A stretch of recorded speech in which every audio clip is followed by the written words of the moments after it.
Hi and welcome back to my channel. In this video we're going to be looking at why community interest companies are the thing in broken Britain, why these are so popular, why so many are opening, why I believe it's only going to increase and these are going to be the future. So this is a interesting video. It's going to talk a little bit about the politics and economics that are going on in the country right now, what I anticipate will be the future, and how you can pivot yourself and make sure you are in the right place with your CIC to maximise the amount you're able to gain from grant funding and also government contracts, and how you can have the best impact in your community, because your community is so going to need it going forward, and we'll talk about why in this video. So before I get into that, please hit the subscribe button for everything to do with community interest companies, grant funding, being a social entrepreneur and having impact in your communities.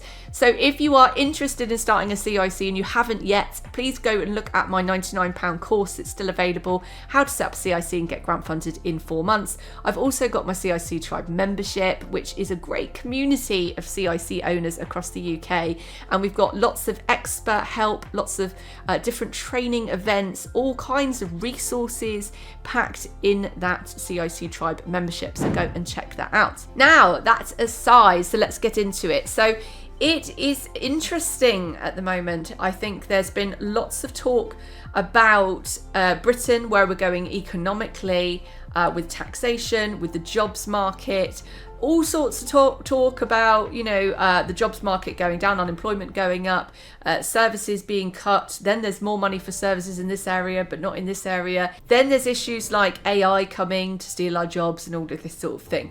So there's lots of change afoot. So this video is really going to break down how CICs fit into that and how we can make sure we're in the right position. Because I believe we are the future. Why do I think we are the future? Because community interest companies essentially stepping into the gaps. So where you've got the state services being reduced, you have got social problems going up, and the communities, the people haven't got the state services to go to for help because they've all been cut. So what's happening is CICs are wedged in the middle and they are covering some of those gaps. Some of those gaps could be, for example, say you've got a young person who's on a waiting list for an ADHD assessment, or a waiting list for a mental health treatment, or even crisis support. And the parents, they can't get it for the young person because there's big waiting lists. So CICs are there and they're like, okay, we'll run a 12-week session while you're on the waiting list so that you don't have to wait on the wait list. And I've got CICs that are doing that kind of really important work, that gap-filling work.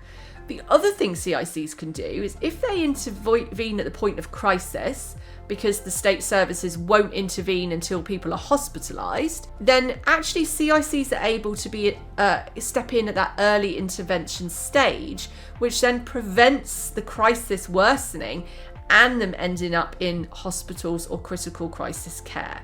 So the great thing about CICs is they can intervene and they can end up reducing the burden on state services. So they can fill the gap and they can reduce the burden, which is great. The other thing about CICs is the owners. CIC owners are amazing. I obviously work with CIC owners across the UK, so I see the evidence of this all the time. And often CIC owners are people who have come from a professional background. They've seen the crises, they've seen the problems, and they've come up with their own solutions. And these are solutions that are way cheaper in terms of funding. It's cheaper to fund a CIC to do some work, and that has greater impact than if you were funding the large state services, because those state services zap huge amounts of money in terms of their buildings, their staffing costs, all of their structures and everything. It costs a fortune. Whereas you could just pay a little CIC down on the grassroots level, and they're getting far more bang for their buck. So it's cheaper to chuck some money at a CIC to do some work than it is to have it absorbed in this large state system. Okay, so having that community fronted, community grassroots organisation, a CIC, leading the way is brilliant, because the staff often have either come from lived experience or professional experience. They know, they're from the community, they're in the community, they're on the ground in the community, and they're working with the community, so it's community led. So they are the best vessel to deliver that. Because remember, it's not all, I always say, it's not always politicians and governments that deliver change. It's so much better when that change is just delivered with the community. So much better, because the community understands its needs and is more responsive. Okay, so that's why CICs are awesome. Now let's talk about why that gap is widening and what might happen in the future. So we all know since the austerity started that government services has been cut. So let's talk about some of those things that have been cut.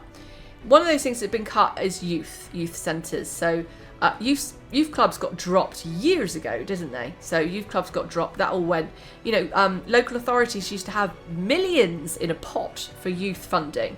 Now, it is zero. So that's one of the services that just went, okay? So that youth and community service. That's just one thing. There's so much more in terms of mental health, prisons, probation, policing, so much stuff. Police obviously got cut a huge amount under Theresa May. I think she cut a massive amount of police officers, so that went down. So we lost things like, for instance, we used to have, back when I was a probation officer, we used to have domestic abuse teams, units in the police. That all went. So you had a specialist service that were responsive to domestic abuse in the community. It was a really good service. That all went. We used to have, again, back when I was a probation officer, and we're talking, I left in 2012, so it's before austerity. We used to have specialist drugs and probation and multi-agency teams where the housing police and all worked together to help people who were on hard drugs, Class A drugs. And it was a great, and they were reducing the crime rate, they were stopping them from being homeless and falling into crisis, they were addressing the drug use, and it all worked together. That all went. So there's loads of things that just went under austerity, so it all went. And so things have got a lot worse, because obviously then you've had more crisis, more social problems, and all these things have built up over time.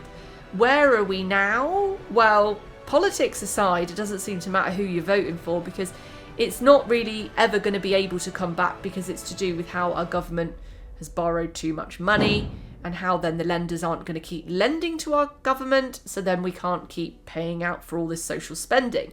So that is something, it doesn't matter really who gets in, there's a problem because we've borrowed too much money as a country, okay? And this is this problem's going on across the West. So we can't just blame one political party or anything. This has just gone on. The West has just over borrowed, essentially. Now, I'm no economics person, specialist, so do go and listen to one person who I really like, has got a great YouTube channel, is Gary Economics. Go and look at Gary Economics, look at what he's saying about all of this. It's very interesting. It's done in a way that's really easy to understand as well.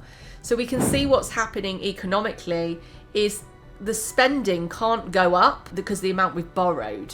So that's it, the amount we've borrowed, and then the amount we're going to be able to borrow just keeps going down. So with that said, I know that Labour government currently is trying to do some more spending, but it's doing that by the only way it can, which is raising taxation, and we'll talk about that in a minute. So what's happening is, for instance, the Labour government have just announced, so they're going to bring back, I think it's 88 million for youth clubs or something like that. So they're going to bring back a ton of money for youth clubs. I mean, that's still an absolute drop in the ocean compared to what it was, a teeny tiny. But anyway, they are going to try to do that. Whether that's going to be sustainable long term, probably not. But anyway, at least they are bringing some money back. How is that going to look? Is it going to go through the councils, or is it going to be released in grants? Who knows? It'll probably go to councils, but we'll see. So they may be, giving out a bit, but still the spending overall is down. What they're also doing is they're raising taxes on businesses and the middle classes. So the squeeze on the middle class is getting real. It's getting really bad. And again, this is happening across the Western world. So the squeeze on the middle class means then that you're going to have a larger amount of people in poverty. And you'll have a reduced middle class. And so what they're going to try to do is keep trying to tax, not the rich, but just the middle class. And that's just going to not really work out well for any one society. Our society is just going to get poorer, essentially. They're not going to be able to raise the money. So what's going to happen is an incredibly aggressive reduction in spending overall. It's just going to carry on. Now, of course, they may have money for other things. I know they're increasing things like defence spending, which is obviously important. But again, that takes the money away from obviously spending it on our social problems. So we seem to have just got a cycle of, I don't know where it's going, but it's probably not pretty. Then we've got added things like obviously AI, and the jobs market is changing drastically. Now, this is also driving a lot of people to CICs because a lot of people are wanting to can't get a job, or they're in jobs that they're not being treated very well, or they hate their jobs and they're not getting the same, they're not doing it for the, for the reasons like a lot of these social jobs now, like when I was a probation officer, they're not what they used to be. So a lot of people are wanting to get out of those jobs. So they're wanting to become CIC owners. So you've got a situation where we've got more people wanting to start CICs for also their own jobs because they want to create their own career and they just want to get on. They're community-driven people and they just want to help the community, and they're sick of working for government structures where everything's being cut and everything's just on crisis level. So they're wanting to just have that freedom to go and have that impact. That's great, but it's not so great that we've got such a huge problem that obviously then that means that CICs are a bit of a patchy service, because obviously you might get a great CIC in this area doing some great work, but then there's no one in this area doing it. So you've got more of a patchwork service. So we really want to try to aim to, and that's part of what CIC Tribe does, what my CIC Tribe does, because what we're trying to do is promote CICs and what they do and what you could be doing and the impact you could be having, so that hopefully we get a better national service in terms of what people are able to deliver. And what I want is for CIC owners to be able to deliver stuff that is really impactful. I don't want it, we don't want to just, take the grant funding and waste it. We want to make sure that has high impact as well. So what do I foresee in the future in terms of grant funding for these CICs? Well, I think that it's not going to dry up, because as I said, they're going to want to solve social problems. They're not going to have the money to spend on state services, right? Because that's going to be aggressively cut. So what they're going to do, I think, is they're going to continue to chuck out, and companies will also chuck out, like a lot of the companies, do grant funding as well. So companies and the government will chuck out grant funding to try to have this patchwork service where they're going to try to help these social problems. So I think grant funding isn't going anywhere. I think CICs aren't going anywhere. If the only thing that's shrinking is the state services, I think that CICs, if they're well placed and well structured, and the future is probably going to be fairly sustainable when it comes to CICs. So that's my thoughts on it, on Broken Britain and the West as it's in decline.